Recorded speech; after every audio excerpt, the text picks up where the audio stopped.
حضور صلی اللہ علیہ وسلم نے نا فجر کی نماز پڑھائی، فجر کی، اور حضور فجر کی نماز پڑھا کے فرمانے لگے بھئی کسی بندے نے روزہ رکھا ہوا ہے؟ حضرت عمر کہتے ہیں رات کو میرا ارادہ تھا رکھوں، پر سویرے پھر میں نے گرا دیا، نہیں رکھا۔ حضور نے دوسری دفعہ پوچھا بھئی کسی نے روزہ رکھا ہے؟ تو حضرت صدیق اکبر نے ہاتھ کھڑا کیا، عرض کی یا رسول اللہ میں نے رکھا ہوا ہے۔ آپ حکم نہ دیتے تو نہ بتاتا، پر روزہ رکھنا بھی آپ نے توجہ دلائی ہے تو حکم بھی آپ کا بتاؤ تو بتا دیے۔ حضرت عمر کہتے ہیں حضور نے فجر کی نماز پڑھائی، فجر کی۔ دوسرا سوال پوچھا بھی کسی نے کسی بیمار کی تیمارداری کی ہے؟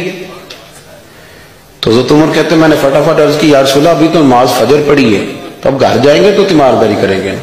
تو حضور نے فرمایا عمر تو ذرا ٹھہر جانا، جلدی نہ کر، ٹھہر نا ذرا، رک تو صحیح۔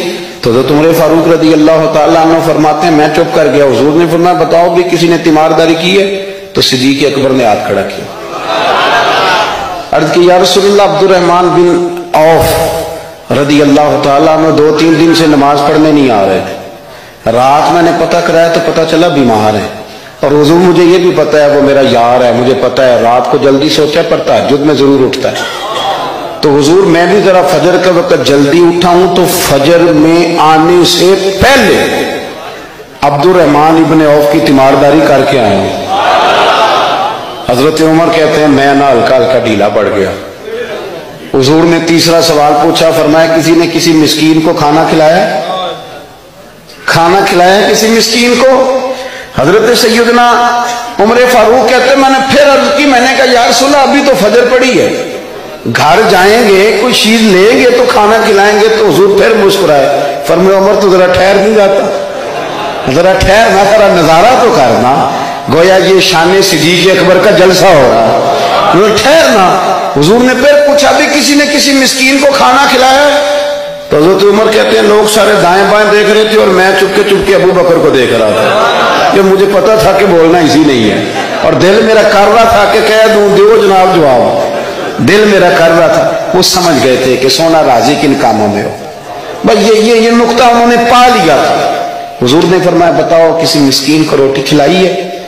تو جناب سیدنا صدیق اکبر نے ہاتھ کھڑا کیا، عرض کی یا رسول اللہ سویرے اٹھا ہوں تو چھوٹا بیٹا بھی اٹھ گیا تھا، اور میرے وضو کرتے سنت پڑھتے ماں سے کہنے لگا بھوک لگ رہی ہے، تو ماں نے 2 روٹیاں بھی پکا دی، تو حضور ایک اس نے کھائی دوسری اس کے ہاتھ میں تھی۔ جب ہم نکلے ہیں نا گھر سے تو دروازے پہ ایک فقیر کھڑا تھا، مسکین کھڑا تھا، کہہ رہا تھا رات سے بھوکا ہوں، کوئی دروازہ کھلنے کا انتظار کر رہا تھا، ابو بکر سب سے پہلے تیرا ہی کھلا ہے۔ تو حضور میں نا اس مسکین کو ایک روٹی کھلا کے آیا ہوں۔ حضرت عمر فاروق کہتے ہیں میں نے گردن جھکا لی، اور میرے رسول کریم نے فرمایا اے اللہ میرے ابو بکر پہ رحم فرما، اللہ میرے ابو بکر۔ وہ سمجھ گئے تھے، مزاج شناست سمجھ آ گئی تھی کہ حضور کن باتوں میں، اور نا اپنے اوپر وہ سارا کچھ طاری کر لیا تھا انہوں نے، طاری، ان کی ادائیں بالکل ڈھل گئی تھی نبی پاک کی اداؤں۔ 3 دن وہ غار ثور میں رہے تو ہمارے صوفیاء فرماتے ہیں کہ ان پر تجلیاں بھی پڑی محبوب کی معرفت کی۔ جب مدینے آئے نا نبی کریم کو لے کے تو کچھ لوگوں نے حضور کی زیارت کی تھی، کچھ نے نہیں کی تھی، تو کچھ آتے تو نبی پاک کی دستبوسی کر کے بیٹھ جاتے، حضرت ابو بکر سے ہاتھ نہ ملاتے، اور کچھ صرف حضرت ابو بکر سے ہاتھ ملاتے اور حضور سے ہاتھ ہی نہ ملاتے۔ میری بات پہ توجہ ہے آپ حضرات کی؟ تو کچھ لوگوں کو نا شبہ ہونے لگا، وہ معاذ اللہ سمجھنے لگے کہ شاید یہی اللہ کے رسول ہے۔ حضرت صدیق اکبر یہ کیوں شبہ ہوا؟ تو ہمارے محدثین فرماتے ہیں کہ ابو بکر صدیق بولتے بھی اس طرح تھے جو میرے نبی پاک کا طریقہ، بیٹھتے بھی اس طرح تھے جو رسول پاک کا طریقہ۔ کہتے ہیں انہوں نے امامہ باندھا ہوا تھا تو جو امامے کا پیچ حضور کا ڈھیلا رہ گیا تھا ان کا بھی ڈھیلا رہ گیا، اس طرح اپنے آپ کو مزاج میں ڈھالا تھا، تو من شدی من تو شدم، میں اس طرح ڈھالا تھا مزاج میں، اس طرح کہ کوئی فرق ہی نہیں نظر آتا تھا۔ وہ کہتے ہیں جب حضرت ابو بکر صدیق نے دیکھا نا کہ لوگوں کو تو شک ہو رہا ہے، کوئی میرے ساتھ ہاتھ ملا کے بیٹھ جاتے، تو حضرت صدیق اکبر نے کہا کوئی ایسا کام کرنا چاہیے کہ پتہ چلے آقا کون ہے غلام کون ہے۔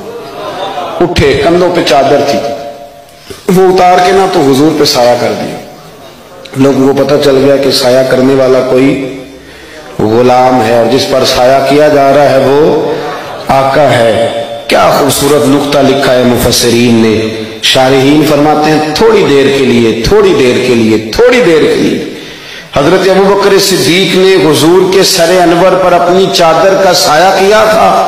اللہ کے رسول نے احسان کا بدلہ یہ دیا، نیکی کا بدلہ یہ دیا کہ قیامت تک ان کی قبر پر اپنے گنبد کا سایہ فرما دیا، قیامت تک گنبد کا سایہ کر دیا۔